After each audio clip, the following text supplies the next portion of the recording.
Hello everyone and welcome to Tiresome. Today we are going to be tackling the topic of electric cars. Are they the future of automotive brilliance, or will they die out when the next big thing comes along? Let's find out.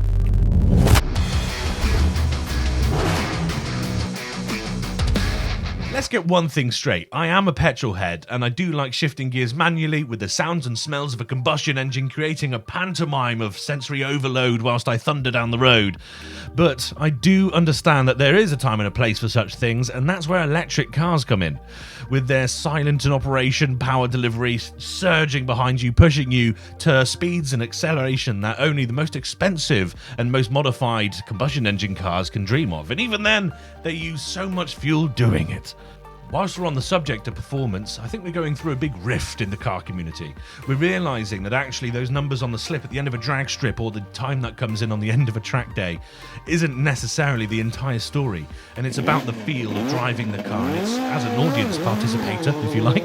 It's about hearing those sounds, smelling those smells, and it really, the electric cars don't bring that sort of theatrical performance to the track, even though quite a lot of the time you'll find that actually they are outperforming them on numbers. So there's like a big 50-50 division. Some people who literally want the best object flying around a track, and those who want to be maybe more entertained by, a car doing car things, I guess. It's entertainment after all.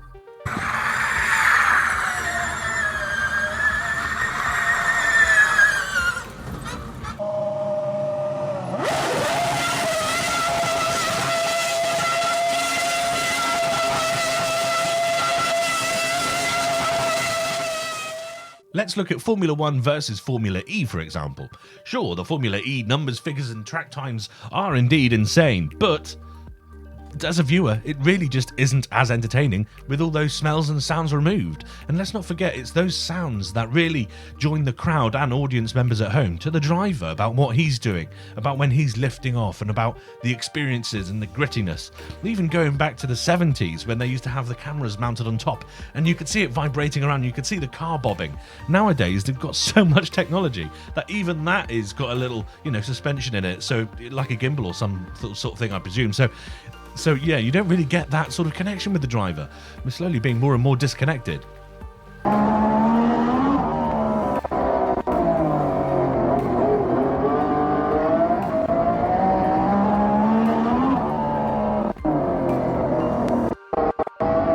With this aside, I think there is a future for both forms of propulsion in motorsport, and it's just a case of different audiences and different scenarios, because Formula E can, be Formula E in the middle of a city, for instance, whereas Formula 1 has to be quite far away from anything just because of the sound that it creates. So there's definitely pluses and minuses to both sides, and I can see why that is. And if Formula E was to ever come to town, I'd be there, I'd be watching it, man. With our current technology, I believe the best use case for an electric vehicle is a little hatchback in a city somewhere, and something that, is charged once a week to get to and from work, maybe even once a month if it's just driven to, little old lady drives it to church or the shops on the weekend. You could charge that car once a month, and that is amazing. And for a petrol car, that, the battery's going to start dying and such like after that. So really does pull out there. Plus, there's no point. You'd never have to visit a petrol station or any sort of charging station. You can just trickle charge it overnight at home. It makes so much sense. The planet's population will be using fuels just like we always have, a mixture of them as well. Like some will be using petrol and diesel and some will be using electric, of course. That is great.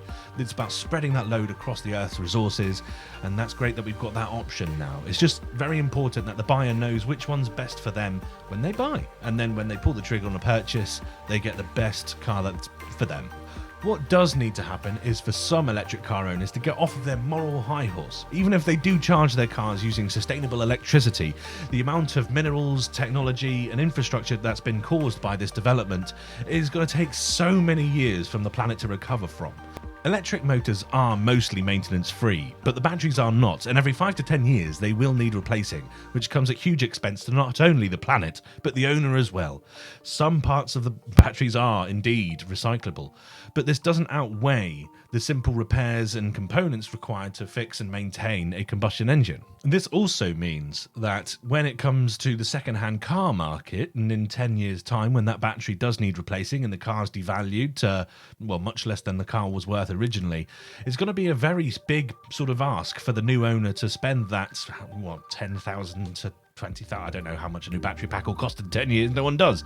But they're going to have to spend that money on this new car that they've just bought. And it's going to definitely promote a throwaway attitude to vehicles, and people are just going to, they're going to be written off left, right, and centre. Nearly all of this false perception is down to marketing and indeed governments pushing these vehicles and enticing people to buy them with reduced tax cuts and energy cuts and things like this for cheaper energy to run the cars. But unfortunately, those prices will be going up in future, and then that means that even people that don't own cars will be paying inflated electric prices because of the new demand for it. Good. Margaret Thatcher said that diesel would never be taxed because it was a byproduct of making petrol. And now look at it, it's more expensive than petrol just because of tax, because more people use it because it's more efficient in an engine. Even though it's worse for the environment, which if I remember about 10 years ago, they said, oh, it's amazing. It's amazing for the environment. Even though there's black clouds coming out of these exhausts, because you can go further on a tank, it must be more efficient and thus better for the environment.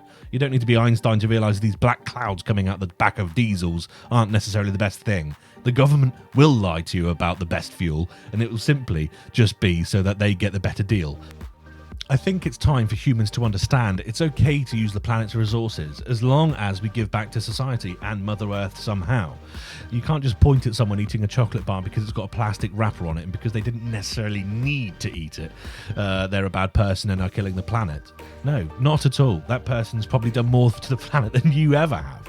So how about we all chill out, do something that we like, and, you know, help a neighbour, plant a tree, I don't know, grow some veg, take some bags to the supermarket next time you go, get a refillable water bottle so you stop using plastic bottles as much, you know, things like this.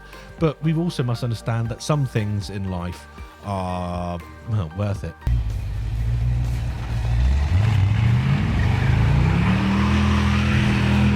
Get some, yeah!